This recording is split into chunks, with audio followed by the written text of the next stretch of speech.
The first rule of a high-stakes con is to know your mark. But what if the mark is sleeping in your bed? Marcus Thorne thought he was a titan, a self-made man on the verge of greatness. He saw his wife Elena as a quiet, simple, and frankly unimportant part of his life. But when his entire empire began to crumble, when the walls of a federal courthouse closed in around him, he made one fatal mistake.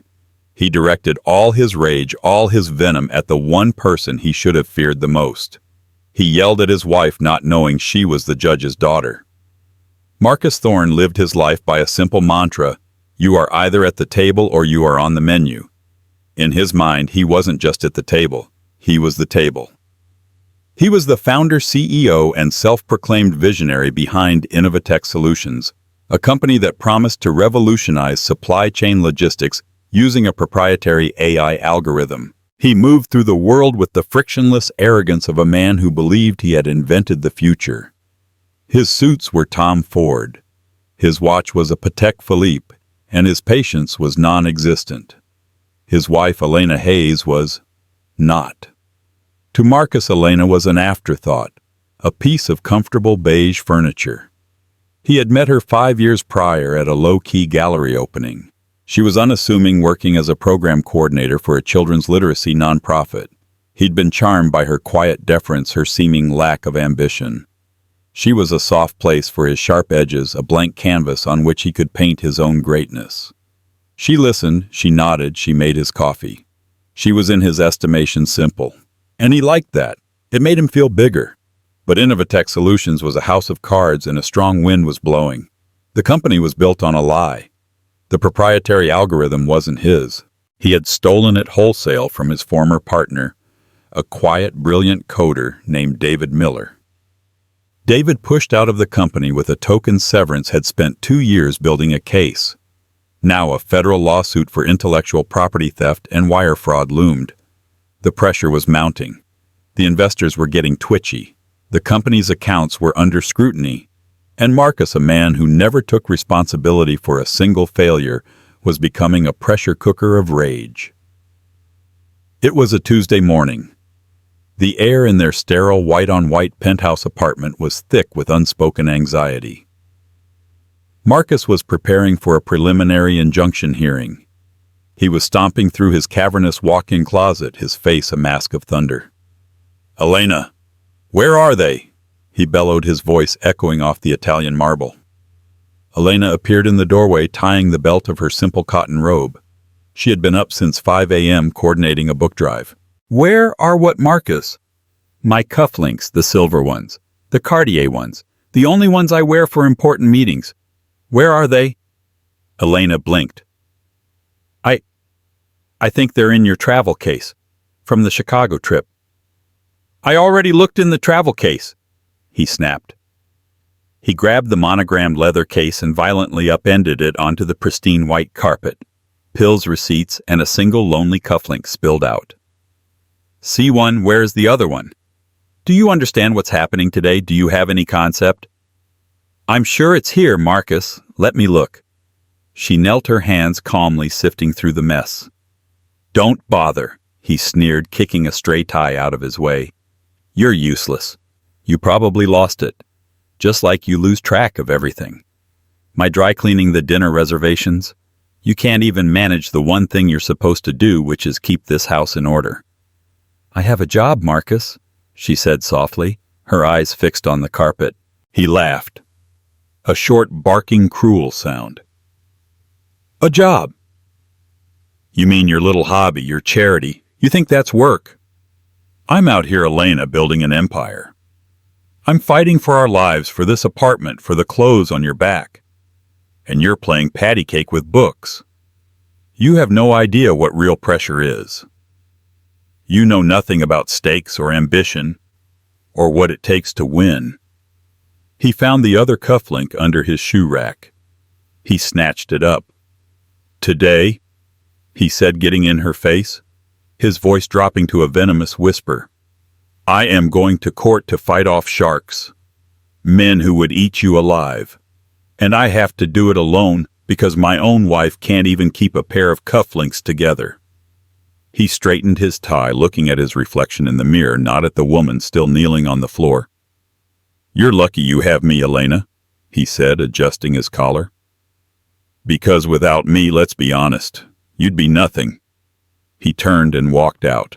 The heavy front door slammed shut, the thud hanging in the air like a punctuation mark. Elena Hayes remained on the floor for a full minute. Her hand closed not around the travel case, but around her phone. She didn't pick it up. She just held it, her knuckles white. Her breathing was steady. Her eyes were not filled with tears, but with something cold, hard, and calculating. He was right about one thing. He was going to court, and he had no idea what real stakes were. The Daniel Patrick Moynihan U.S. Courthouse in Lower Manhattan was a monument to institutional power. It was all granite glass and intimidating silence. Marcus Thorne, however, was not intimidated. He was annoyed. He strode through the security checkpoint, sighing impatiently as he had to remove his patek and his bally belt. He viewed the entire legal process as a bureaucratic distraction, a gnat buzzing around the head of a lion. His lawyer, Robert Harrison, was waiting for him by the elevators. Harrison was a partner at a white shoe law firm, but he looked perpetually worried, a man whose expensive suit was always slightly rumpled by anxiety. "Marcus, thank God," Harrison said, wiping his palms on a handkerchief. "We need to talk strategy. The AUSA, Ms. Chen, is aggressive, and we didn't draw a favorable judge." "Who is it?" Marcus asked, checking his reflection in the mirrored elevator door. "Arthur Bancroft, Judge Arthur Bancroft." Marcus shrugged. "Never heard of him. Is he old?" "Old judges are good. They're either senile or they respect wealth." Harrison swallowed, looking ill. "He's not that. He's old school, yes, but he's known as the scalpel. He's meticulous. He has zero tolerance for fraud, and he despises witnesses who try to charm him." "Marcus, I'm begging you, when you're in there short answers, be respectful and do not, I repeat, do not try to flatter him." "Relax, Robert." Marcus scoffed. "I know how to handle old men. They all want the same thing, to be told they're still relevant."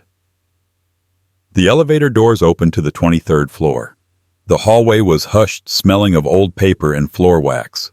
They entered courtroom 23A. It was vast. The dark mahogany paneling seemed to drink the light. The prosecution table was already occupied by a sharp young woman in a severe black suit, Ms. Chen, and a man Marcus recognized with a jolt, David Miller, his ex-partner, looking thin and pale but with eyes that burned with a righteous fire. "All rise," the bailiff called out. Marcus stood slightly annoyed at the command. Judge Arthur Bancroft entered from a side door. He was not a physically large man, but he seemed to suck all the air out of the room. He was in his late 60s, with a full head of silver hair, a face that looked carved from granite, and piercing, intelligent blue eyes behind wire-rimmed glasses. He moved with a deliberate, unhurried grace that spoke of absolute, unquestioned authority. He settled into his high-backed leather chair. For a moment he just surveyed the room, his gaze passing over the lawyers, over David Miller, and finally over Marcus. Marcus felt an odd, unsettling jolt. It wasn't recognition. It was familiarity.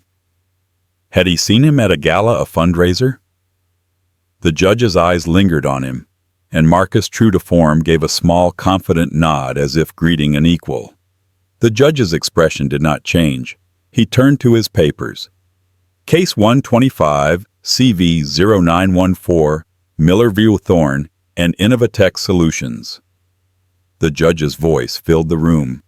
It was not loud, but it was deep, with a precise, almost academic cadence. "I have read the briefs for the preliminary injunction. I have also read the corresponding criminal referral from the U.S. Attorney's Office. This is not a simple civil dispute, gentlemen. This is a matter of profound alleged misconduct." Marcus's blood ran cold. Criminal referral, Harrison hadn't mentioned that. The hearing was a disaster. Judge Bancroft cut through Harrison's flowery arguments like, as his nickname suggested, a scalpel. "Mr. Harrison," the judge interrupted, "you state that Mr. Thorne's algorithm was independently developed. Yet the plaintiff provides time-stamped code repositories showing a 98% correlation submitted a full year before your client's patent filing. How do you reconcile this? Your Honor, the similarities are convergent development. Convergent development. The judge repeated, his tone devoid of emotion. You are arguing that two men, one of whom was Mr. Thorne's partner with full access to his work, coincidentally wrote identical line-for-line code for an algorithm of this complexity. Do you take this court for a fool counselor? Marcus felt a bead of sweat trace a path down his spine. This wasn't going to plan. The judge was not just unimpressed, he was disgusted. At the end of the 2-hour hearing, the judge's decision was brutal. The injunction is granted. The assets of Innovatech Solutions and of Mr. Marcus Thorne personally are hereby frozen pending trial. I am setting a trial date, and it will be expedited. This court will see you back here in 6 weeks. And Mr. Thorne, he said, fixing Marcus with that chilling blue gaze, I strongly suggest you secure criminal counsel. You will need it. He banged the gavel. We are adjourned. Marcus was stunned. Frozen. His personal assets. He stormed out of the courthouse, Harrison scurrying behind him. This is a nightmare, Marcus roared back in the apartment. That judge, that stone-faced old bastard, he had it in for me from the start. Elena was in the kitchen packing lunches for her literacy program. She had changed out of her robe and into a simple pair of jeans and a beige sweater. What happened, Marcus? He froze everything. Everything, Elena. My accounts, the company, everything. Because of that old bitter Bancroft, Judge Arthur Bancroft. He threw his briefcase onto the sofa, the clasp springing open. He's a vindictive prick, probably some old money fossil who hates new money guys like me. He looked at me like I was something he'd scraped off his shoe. He poured himself a large scotch, his hand shaking with rage. Did you hear me, Elena? He's trying to ruin us. Elena was standing by the counter, her back to him. Her hand was gripping the edge of the marble so tightly her knuckles had once again turned bone white. She took a slow, deep breath. When she turned around, her face was a mask of placid concern. That sounds terrible, Marcus, she said, her voice quiet. An old money fossil, you said? Yeah, Arthur Bancroft. Probably lives in some dusty museum on the Upper East Side. Marcus spat, downing the scotch. I see, Elena said. She picked up a canvas tote bag. Well, I have to get to the library. The children are waiting. The children? Marcus scoffed. Great. Go. Just go. I need to think. She walked to the door. Marcus? What? Are you sure you told your lawyer everything about David Miller? He stared at her. What are you talking about? What would you know about it? Nothing, she said, opening the door. Just be careful. He sounds like a very thorough man. She left. Marcus didn't notice the way her hand trembled as she pressed the elevator button. He didn't see her lean against the wall of the elevator, her eyes squeezed shut. He didn't know that Elena Hayes had not been to the Brearley School or Vassar College. He didn't know that she hadn't grown up in a simple family from the suburbs. He didn't know that Hayes was her mother's maiden name. And he didn't know that Arthur Bancroft, the stone-faced old bastard who held his life in his hands, was the same man she called Dad. Elena Bancroft was born into a world of quiet, suffocating privilege. Her home was not a dusty museum, as Marcus had sneered, but a sprawling pre-war duplex on Park Avenue overlooking Central Park. It was a home of inherited silence, old-world manners, and the crushing weight of expectation. Her father, the Honorable Arthur Bancroft, was a pillar of the New York legal community. He was a man who believed in three things: the sanctity of the law, the importance of legacy, and the virtue of emotional restraint. He loved his daughter Elena in the only way he knew how, by demanding perfection. Elena's childhood was a curated series of achievements. She attended the Brearley School, where she was expected to be first in her class. She was. She was a gifted cellist performing at Carnegie Hall by age 16. She was. She got into Vassar, her father's alma mater, early decision. Of course she did. But it was never enough. Every achievement was met with a curt nod and a, "Very good, Elena. And what of your Latin scores?" She was not Elena. She was Bancroft's daughter. Her life was a performance for an audience of one. Her mother, a kind gentlewoman named Elizabeth Hayes Bancroft, had been the buffer between them. She was the warmth in the cold, opulent home.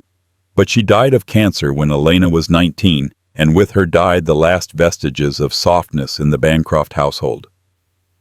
Elena's rebellion wasn't loud. It was silent and absolute. A week after graduating from Vassar, she packed one bag, emptied her small personal checking account, and walked away. She didn't leave a note. She simply vanished from the world of privilege that had been suffocating her. She moved to a small fifth-floor walk-up in Brooklyn. She changed her last name to Hayes, her mother's name. She sold the pearl earrings her father had given her for graduation and used the money to get by. She got a job at a coffee shop, then at a bookstore, and finally found her calling at the New York Public Library's adult literacy program. She loved it. She loved the anonymity. She loved being Elena, just Elena. She loved that her small victories, like teaching a 60-year-old man to read his first newspaper, were hers and hers alone. They were real. She was Elena Hayes for 3 years before she met Marcus Thorne. He was electric. At a small, forgettable gallery opening she'd attended with a friend, he'd burst in like a force of nature. He was loud, charismatic, and vibrating with ambition. He wasn't old money, he wasn't new money. He was no money, and he was proud of it. He was building something from scratch. And he looked at her, not at her legacy, not at her resume, but at her. "You're different," he'd said to her, his eyes intense. "You're real. Everyone in this city is trying to be someone. You just are." She fell in love with that idea that he saw her, the real her. She kept her secret. At first it was a test. She wanted to be sure he loved Elena Hayes, not Elena Bancroft. By the time they were serious, by the time he proposed a year later, the lie of omission had grown. She saw his ambition curdle into arrogance. She saw his drive become a ruthless obsession. He started to talk less about his dream and more at his investors. He became dismissive of her little job, comparing her paycheck to his projected earnings. She became afraid. She was afraid to tell him because she suspected deep down that he wouldn't just be impressed. He would try to use it. He would see her father as a new high-level contact.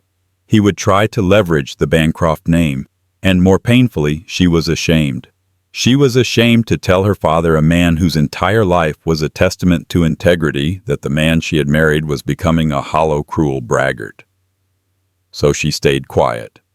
She played the part of the simple, supportive wife. She and her father had a strained, distant relationship. They spoke twice a year, on her birthday and on Christmas. The calls were brief, formal. "Hello, Father." "Elena, are you well?" "Yes, I'm well. And you?" "The docket is full. Are you still at the library?" "Yes, Father." A long pause. "Very well. Take care of yourself." He never asked about Marcus. He didn't even know his name. To Arthur Bancroft, his daughter was simply lost. Now her two worlds were colliding in the worst possible way. Her husband was on trial for his life, and her father was the man holding the gavel.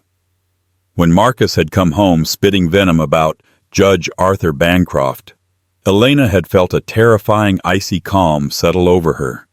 She went to the guest bedroom, which she had quietly started using as her own office. She closed the door. She sat in the dark for a long time. Marcus believed she was weak. He believed she was simple, naive, and powerless. He had built his entire marriage on that assumption. He had no idea that Elena Bancroft, raised in the shadow of the law, knew exactly how to read a room. She had watched her father dismantle brilliant lawyers at dinner parties since she was a child. She knew what he respected: facts, integrity, and accountability.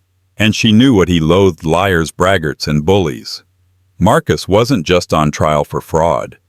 He was on trial for his character in front of the one man on earth he could never, ever fool. Elena picked up her phone.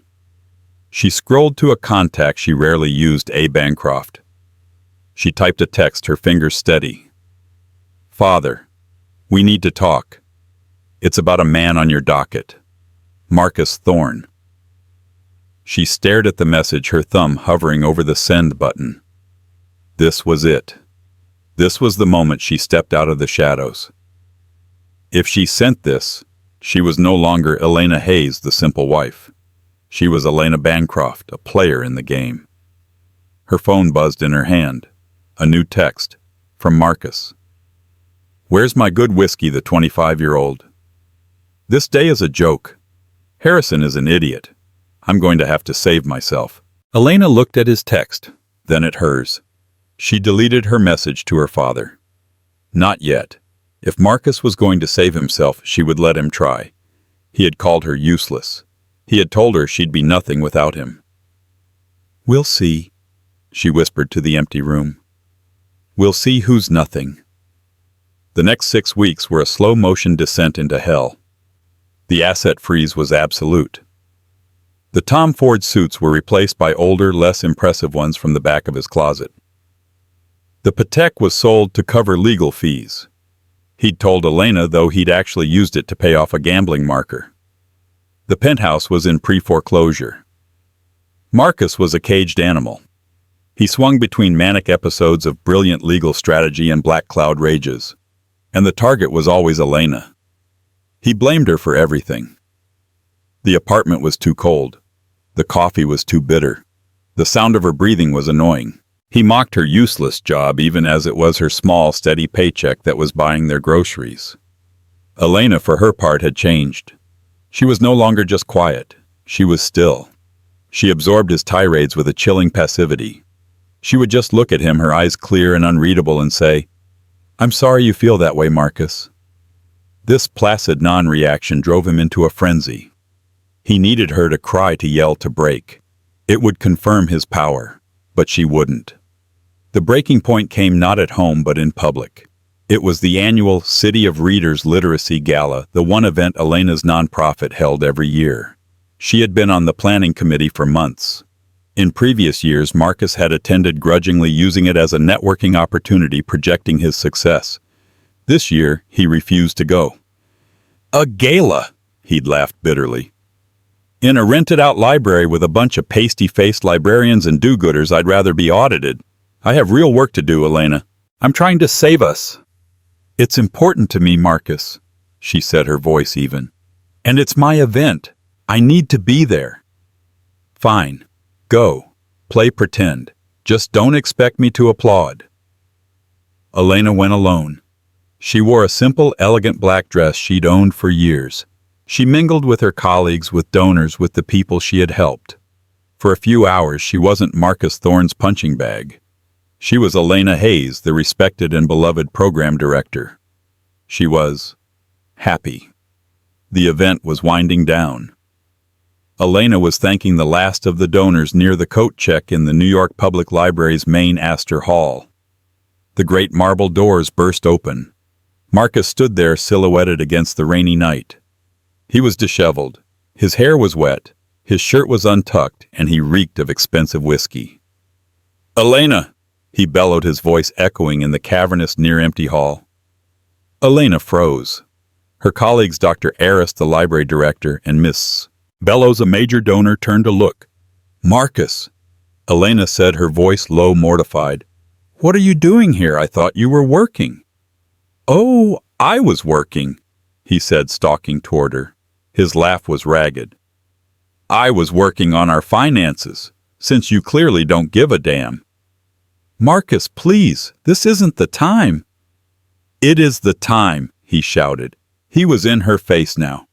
"I was looking for the last of our reserve funds. I was looking for anything to pay Harrison to keep us out of the gutter. And what do I find?" He was close enough for her to smell the liquor on his breath. "I find a bank statement, a private one you never told me about. The Elizabeth Hayes Trust." Elena's blood turned to ice, her mother's inheritance. It wasn't a massive fortune, but it was hers. It was the only thing she had left of her mother. "Marcus," she said, her voice shaking for the first time. "Don't. Not here." "Don't," he snarled. "You've been holding out on me. You have 6 figures. Just sitting there while I am drowning, while I'm fighting for our lives." "That money is from my mother," she hissed back, desperate. "I don't care if it's from the Pope," he yelled. Dr. Arris and Ms. Bellows were frozen, watching in horror. "You are my wife. Your money is my money, you deceitful, lying little leech." He grabbed her arm, hard.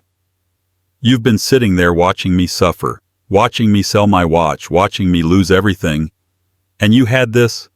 You were going to let me go to jail." "That's not true." "Liar. You're just like them. You're a pathetic, spineless nothing. You think this—" He gestured around the hall. "This charity case is a life I gave you, a real life. I put you in a penthouse. I gave you my name." He was completely unhinged. The last vestiges of the charming CEO were gone, burned away by rage and entitlement. "Let go of my arm, Marcus," she said. Her voice was dead calm. The shaking had stopped. "You'll give me that money, Elena. You'll transfer it tomorrow, or I swear to God I will." "You'll what?" she asked. He saw the look in her eyes. The quiet, mousy woman was gone. In her place was something he had never seen before. Something formidable. He was so shocked by her tone that his grip loosened. "You are drunk, Marcus," she said, smoothing the fabric of her dress where he had grabbed it. "And you are causing a scene. Dr. Arris, Ms. Bellows, I apologize. Elena, my dear, is everything all right?" Ms. Bellows, a formidable woman in her own right, stepped forward. Before Elena could answer, Marcus scoffed. "Everything's fine, lady. Just a private discussion with my useless wife." He pointed a finger in Elena's face. "The trial starts Monday. Don't bother coming. I don't want your bad luck, your weakness anywhere near me. You understand? Stay home. Stay out of my way." He turned, stumbled slightly, and then stormed back out into the rain. The silence in Astor Hall was absolute. Dr. Arris finally spoke. "Elena, should I call the police?" Elena stood perfectly still. The mask was back, but it was different. It wasn't a mask of passivity. It was a mask of iron. "No, Dr. Arris," she said, her voice clear as a bell. "That won't be necessary." She picked up her clutch. "Thank you both for coming tonight. It was a great success." "But Elena," Ms. Bellows said, "that man, your husband." Elena looked at her. He's not well." She gave them a tight, pained smile that didn't reach her eyes. "I will handle it." She walked out of the library, not back to the penthouse, but to a taxi. "The Mark Hotel," she told the driver. She checked in using a credit card Marcus didn't know existed. An American Express Centurion card. A black card. In the name of E.A. Bancroft. From her suite, she made 2 calls. The first was to her father's personal assistant. "Esther, it's Elena. Please tell my father I will be at the courthouse on Monday, and I need to see him before the proceedings. It is a matter of judicial ethics and personal safety." The second call was to a private number. "Samuel? It's Elena." "Yes, Elena Bancroft. I'm fine. But I need your help. I need you to find something for me. I believe my husband Marcus Thorne is attempting to conceal assets. I need you to find where." Samuel, who had been the Bancroft family's private investigator and fixer for 30 years, just said, "Welcome back, Ms. Bancroft. I'll get right on it." Marcus had made his fatal mistake. He hadn't just yelled at her. He hadn't just humiliated her. He had put his hands on her. He had threatened her.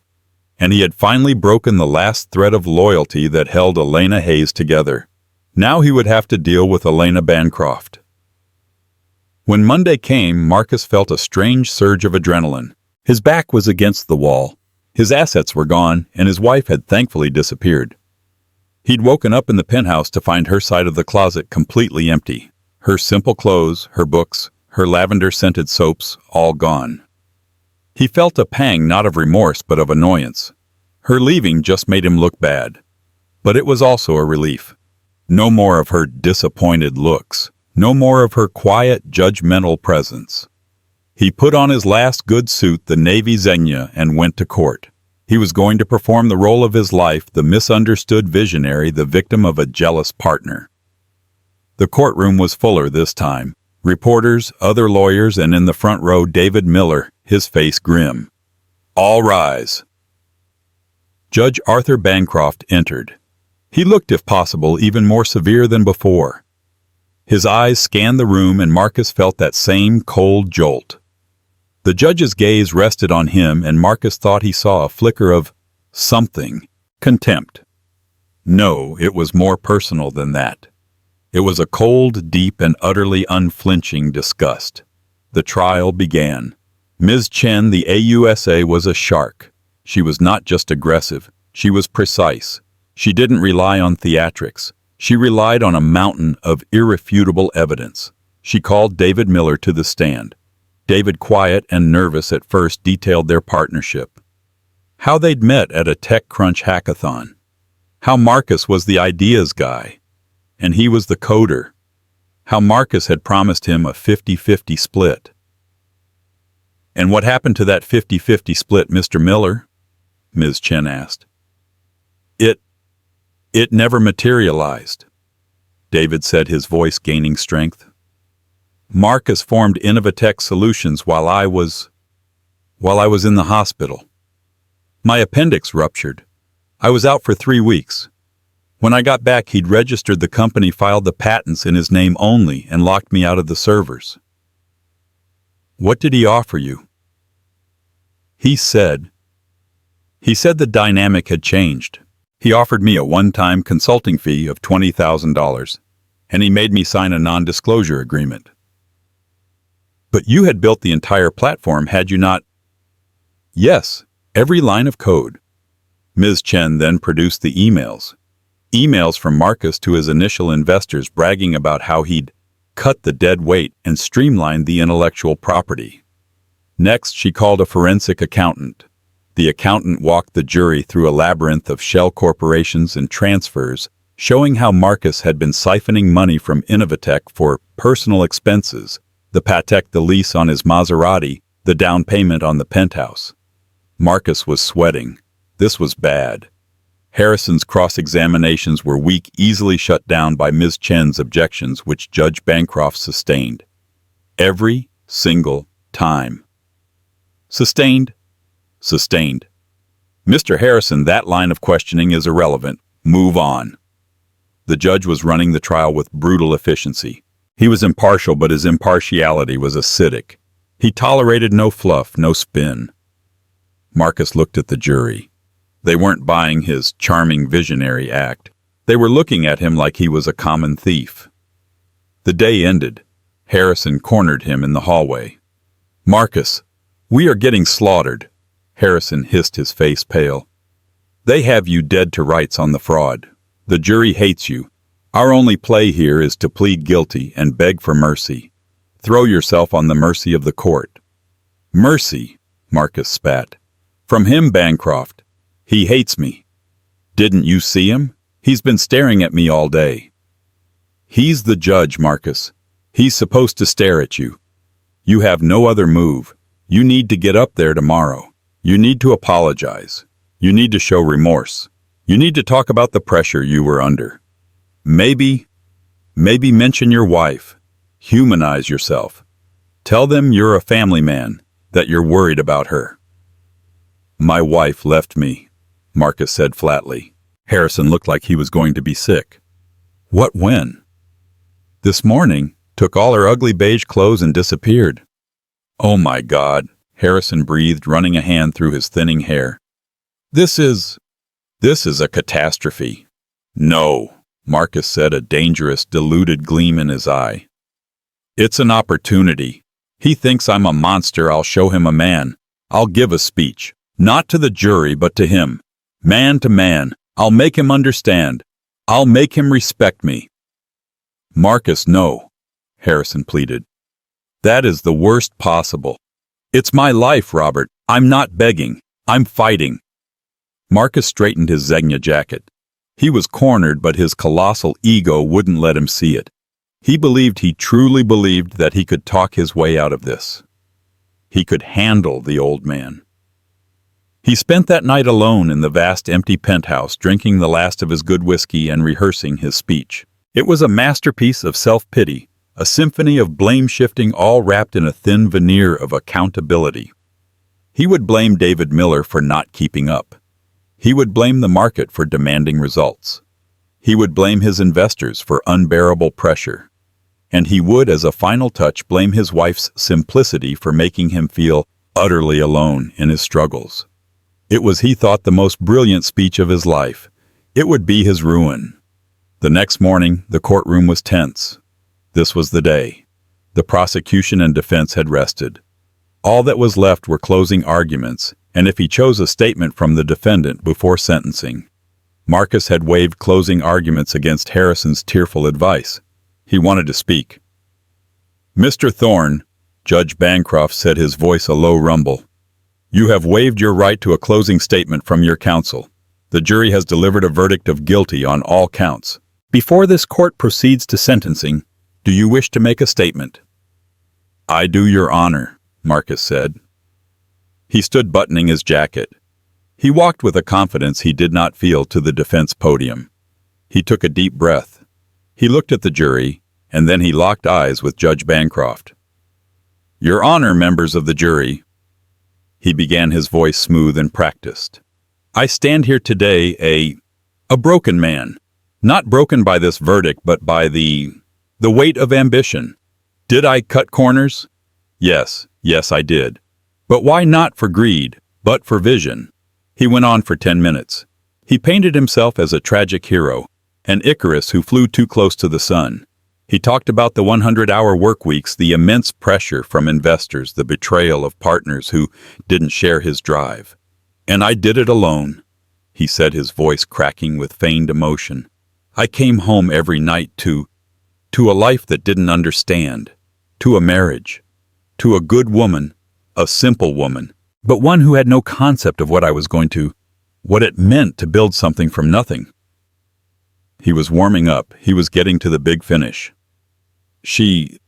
My wife, Elena, she's a wonderful person, but she lives in a world of small things, books, charities. And while I was literally fighting sharks, she just didn't understand. That isolation, that pressure, it makes a man make mistakes. He looked at Judge Bancroft, searching for a glimmer of sympathy. I ask for, not pity, but understanding. I am not a criminal. I am a builder who made a mistake. He finished. The courtroom was silent. Judge Bancroft stared at him. His face was unreadable, but his blue eyes were blazing. He looked like a man who had just swallowed acid. Thank you, Mr. Thorne, the judge said, his voice clipped. Your performance is noted. Your ability to cast blame is remarkable. You blame your partners, your investors, the market. You even, in a final cowardly display, blame your wife for your own moral failings. Your Honor, I wasn't, Marcus stammered. You were, the judge cut him off. And it is contemptible. Your Honor. Ms. Chen, the prosecutor, suddenly stood up. The prosecution was not going to introduce this, but given the defendant's statement, we feel it is relevant to sentencing, especially his portrait of his wife. What is this, Ms. Chen? The judge asked, though he looked expectant. Your Honor, the defendant's wife. She has left him, citing spousal abuse. Objection, Harrison screamed, leaping to his feet. Hearsay relevance. This is a fraud case. It speaks to character, Your Honor, Ms. Chen shot back, which the defendant himself made the centerpiece of his plea. Sit down, Mr. Harrison, the judge said, his voice like ice. I will allow it, but you'd better have more than hearsay, Ms. Chen. We do, Your Honor. And at that exact moment, the heavy oak doors at the back of the courtroom swung open. The click, click, click of high heels on the marble floor echoed in the silence. It wasn't the frantic sound of someone late. It was the deliberate, rhythmic, and powerful sound of someone arriving. Marcus turned, his jaw dropped. Walking down the center aisle was Elena. But it wasn't his Elena. It wasn't the mousy beige woman in cotton sweaters. This woman was wearing a razor-sharp, dark teal St. John's suit that probably cost more than his Zegna. Her hair, usually in a simple bun, was cut and styled in a sleek, severe bob. Her makeup was flawless.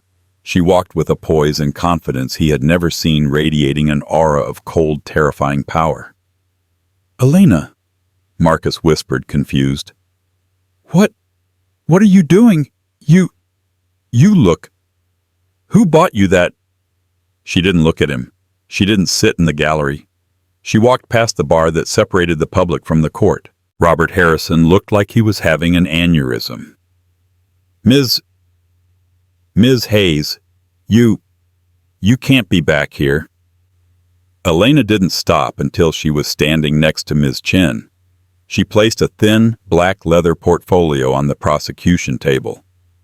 What is this? Marcus yelled, his confusion turning to rage. A publicity stunt, Elena, get out of here. You're making things worse.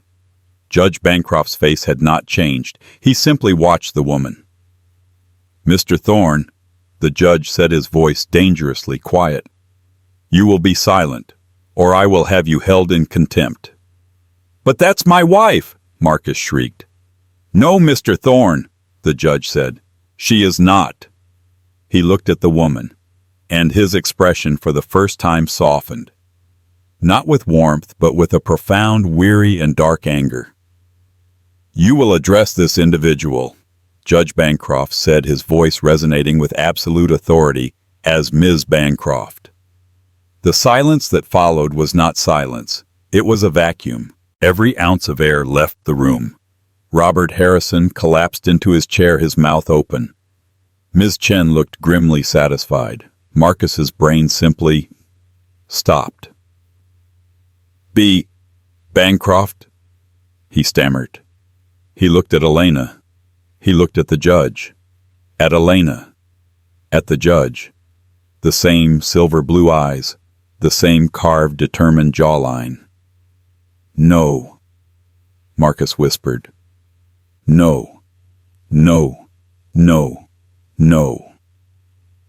Father, Elena said, her voice crisp and clear, addressing the bench.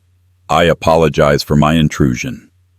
Father Marcus's world tilted on its axis. He physically grabbed the podium to keep from falling. Father, he screamed, the word ripping from his throat. It was a setup. You set me up this whole time. Mr. Thorne! The judge roared, his voice for the first time vibrating with personal fury. You are in contempt, bailiff. Your Honor, Elena said, cutting through the chaos.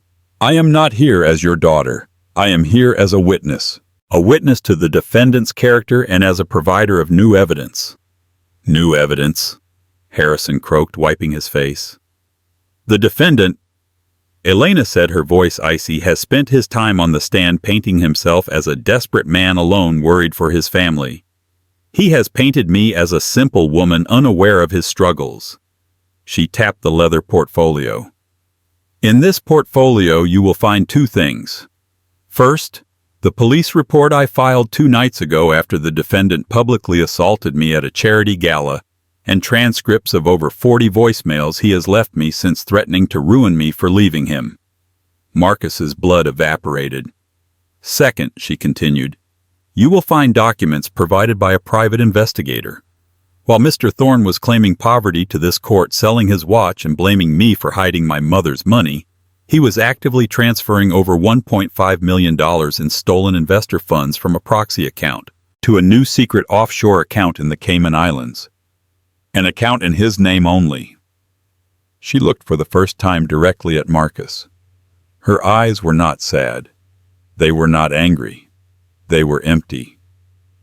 He wasn't trying to save us, Your Honor. He was trying to save himself.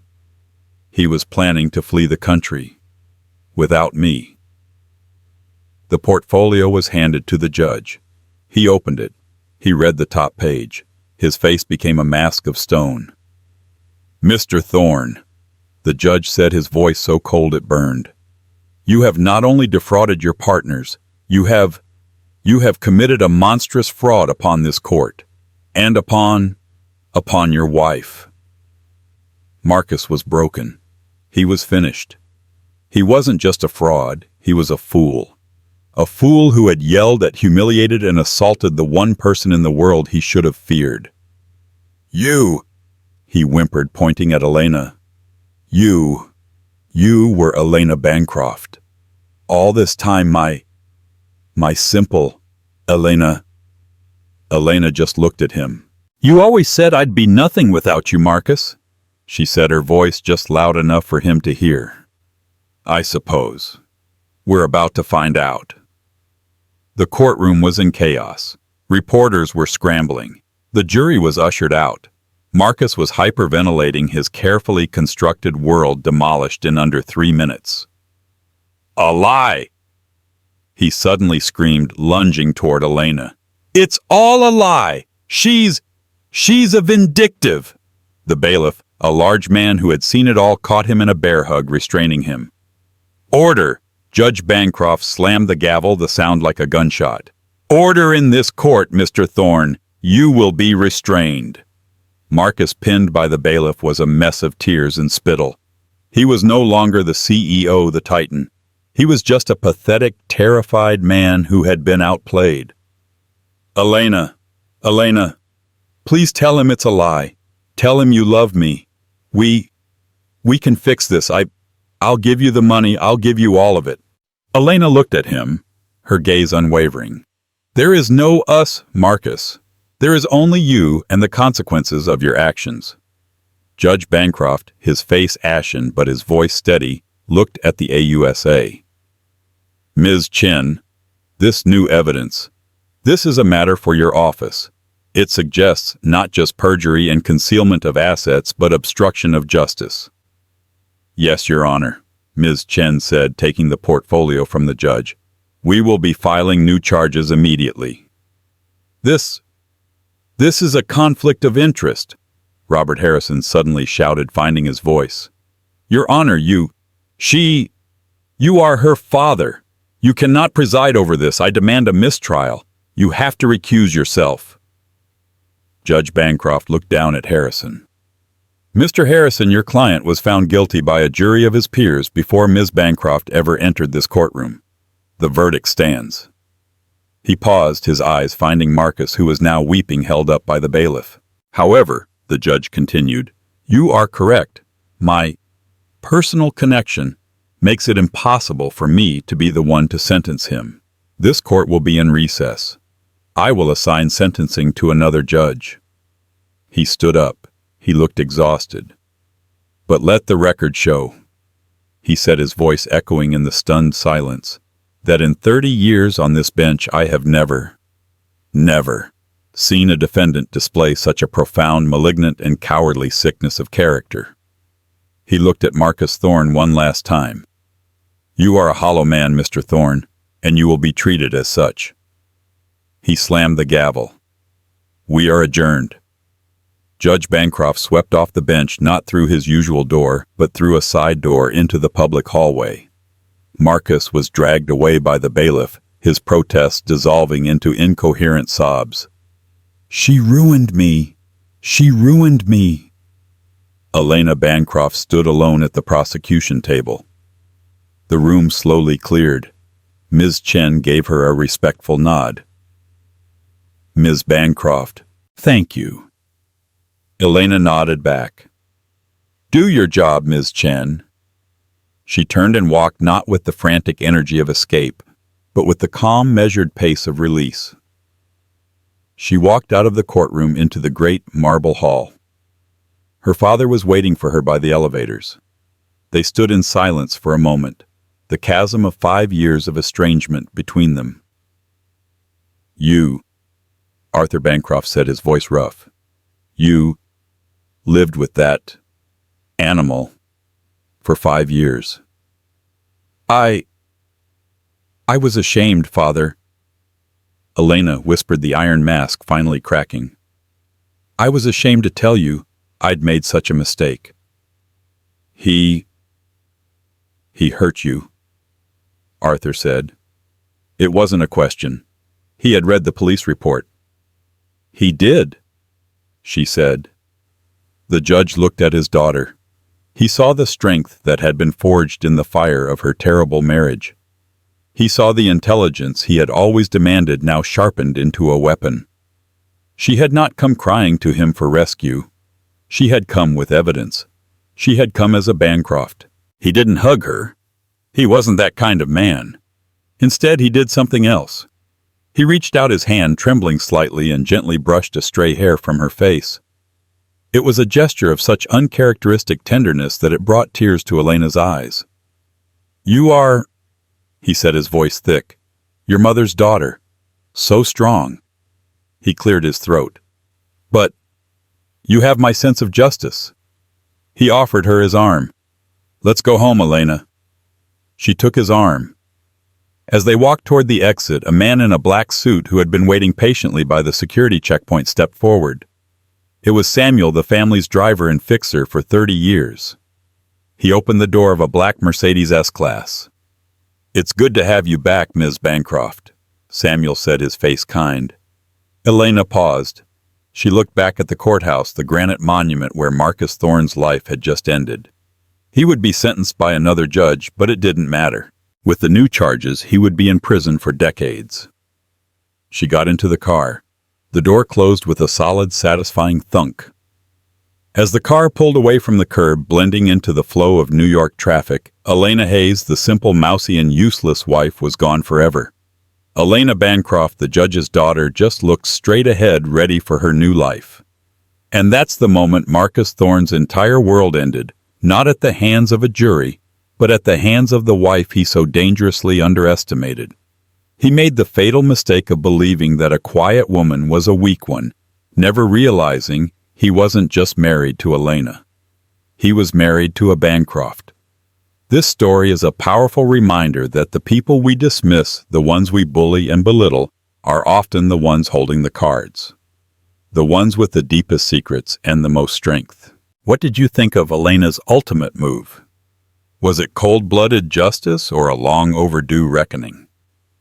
Let me know your thoughts in the comments below. If you love stories of dramatic twists and just desserts, make sure to hit that like button. Share this video with someone who loves a good story, and most importantly, subscribe to the channel. We have new stories coming every week, and you won't want to miss what happens next.